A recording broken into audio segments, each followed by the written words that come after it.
There are two main types of stress. Acute stress deals with short-term occurrences. This can occur when slamming on the brakes, missing a step on the stairs, or thinking you lost your phone when it's really just in your pocket. Chronic stress is continuously occurring. This can materialize when you have money problems or issues with friends and family members. This can even last for weeks or months. Sometimes we become so used to it we begin to not notice it. So the science behind it is we have these hormones in our body, and they can be released throughout the body, and they can make your heart speed up. Stress was put in us so we would survive and be able to run away from animals that were chasing us way back when, and a survival mechanism. And what's bad with stress is if those chemical signals always stay at a high level, they can start doing damage to your body.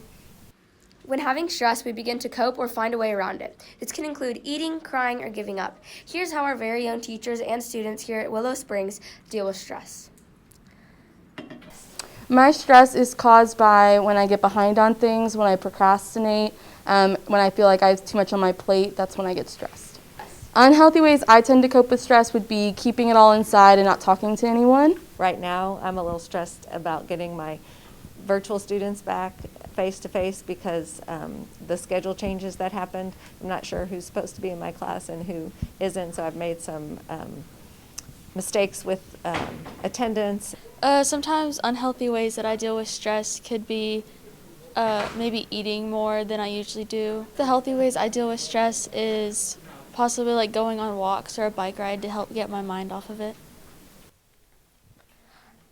Stress impacts us both mentally and physically, leading to symptoms such as high blood pressure, obesity, skin problems, headaches, lack of sleep, and many people often go to drugs or alcohol to attempt to escape. Instead, this leads to more stress as well as many other issues. I think if you can learn how to manage stress at an early age, you'll be better off and more successful as an adult if you can use those tools, because the stress won't go away, but you just have to have good tools to manage it. I think obviously there's a lot of homework expectations, not just homework, but work expectations at school.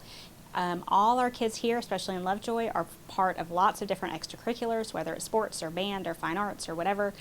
That adds stress. I think your social media adds a lot of stress to your lives too. A healthy way to overcome stress includes making your bed in the morning, which causes you to feel accomplished and sets the tone for the day. Adding on to the fact, moving your phone or alarm clock from your bedside helps you to not continuously press snooze in the morning and refraining you from constantly checking your phone at nighttime. Unhealthy ways are stress eating, crying, quitting, procrastinating, and lack of sleep or too much sleep.